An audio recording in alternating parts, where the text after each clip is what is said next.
Oh, Moses, Moses, don't get lost in that Red Sea. March on and come across. Oh, in that Red Sea. Oh, Moses, Moses, don't get lost. Oh, in that Red Sea. March on and come across. In that Red Sea. Let's just talk about the Most High.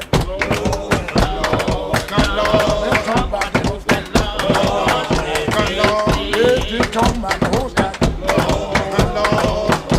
Let's talk about the Most High. Ain't no Pharaoh in the Most High. Pharaoh in the Most High. Ain't no Pharaoh in the Most High. Pharaoh in the Most High. Oh, Moses, Moses, don't get lost. March your Lord and come across. Stop and talk about the Most High.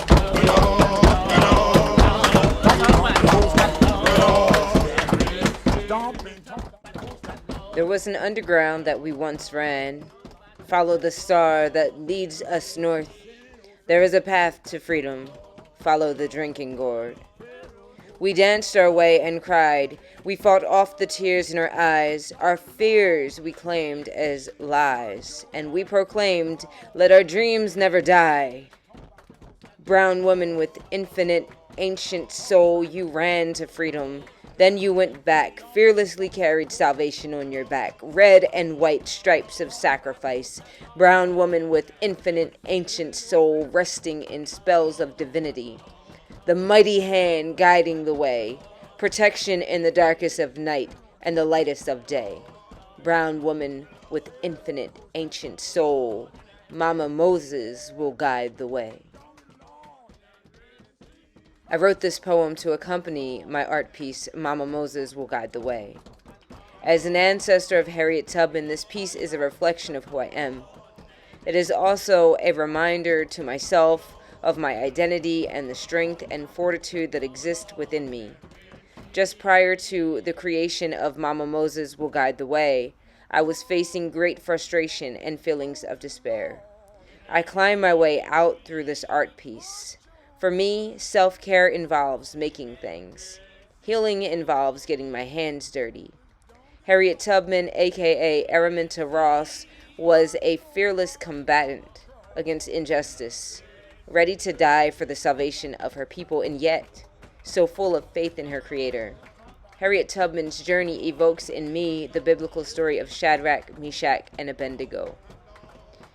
In the book of Daniel, we see the story of their devotion, and just before being thrown into the blazing furnace, they stated, "Our God whom we serve is able to deliver us from the burning fiery furnace, and he will deliver us out of thine hand, O king.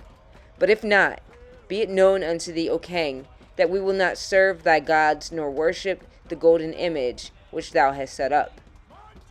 Boldly, these 3 Israelite men were willing to burn in the fire before they succumbed to the oppression of their oppressors. With analogous strength and fortitude, Harriet Tubman spoke her resolve when she said, "There are 2 things I've got a right to, and these are death or liberty. One or the other I mean to have. No one will take me back alive. I shall fight for my liberty, and when the time comes for me to go, the Lord will let them kill me." The familiar scent of a mind resolved to fight for justice and willing to die for what they believed was their calling reigned in the voice of Harriet Tubman. It is an ancient resolve that I desire to contemporize with my visual story art. Hand-painted kente cloth designs with iconographic adinkra and ancient Israelite symbols adorn the dress in this piece.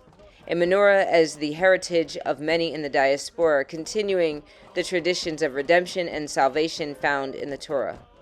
Quite fitting for the person that Harriet Tubman was and left us to remember and glean inspiration from, known as Moses, as a direct pointer to the leader of the Israelites out of Egypt.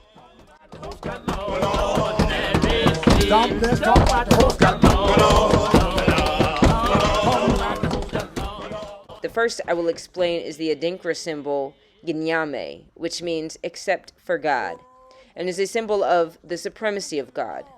Tubman explicitly expressed her dependency and faith in God. due to narcoleptic episodes caused by a severe head trauma when Harriet was 12 years old. Night visions and hallucinations were normal occurrences that Harriet accredited to her faith in God, and in every way, her life was proof that God spoke and directed her in a powerful way. In the faith traditions of black culture, as Zora Neale Hurston once stated, just as the biblical Israelites spread out to every corner of the globe, wherever the children of Africa have been scattered by slavery, there is the acceptance of Moses as the fountain of mystic power. In the ancestral cultural heritage of the Hebraic culture, the menorah seen in the iconography of this piece was a ceremonial work of art found in the temple, representing an eternal flame and everlasting light. Biblically, the faithful and righteous were called the light of the world. Harriet was a definitive light to her people, guiding them to freedom. She kept going back to God's people and showing them the way out of slavery or the house of bondage and into the marvelous light of freedom and redemption. At the top right hand of this art piece, I placed the Adinkra Sankofa symbol. The symbol literally means go back and get it. These symbols come from the Akan people of Ghana. The Akan tribe is a part of the larger tribe of the Ashanti people. Harriet Tubman comes from the Ashanti tribe, which is a biblically Levitical priestly tribe. This symbol has a clear and distinct correlation to the work done through the life of Harriet Tubman, going back and guiding her nation to freedom and inspiring people to look back on the past and find a guiding light into the future. When I was a child, my mother made me a doll, and I loved this doll. It was fully handmade. It had clothes sewn by my mother. The skin was brown and the face was painted to resemble a beautiful brown girl. Her hair was made of yarn, and that always stuck with me. The ingenious nature of my mother's creativity struck me. I wanted to pay homage to my mother with this piece, and so I took small pieces of yarn for Harriet's hair. As a mosaic artist, I have begun to broaden out to more protruding 3D objects. The materials found on this piece are a reflection of material culture that has had meaning to my life, my community, and my culture as well. Sitting in the backdrop of the blood lost and shed during the great indiscretion of slavery, willing to tread the trails of forbidden freedom and generationally embedded hatred, Mama Moses Will Guide the Way gives the viewer a fiery backdrop of love and passion with which the many rebelled against the system and fought for freedom, justice, and truth. I find it fitting that in the original picture taken of Harriet Tubman, she is standing hands rested on a chair that has a jacket laid across it. So often in pictures during slavery, the enslaved individuals and families are standing while their white owners are sitting. Sometimes an enslaved woman carries a white child while the white family sits in positions of authority, expressing their superfluous superiority and posterity. To me, the empty chair that Harriet rests her hand on says, I am free. There is no owner to occupy me. The chair is mine now. Smart your line, come across. Don't talk about the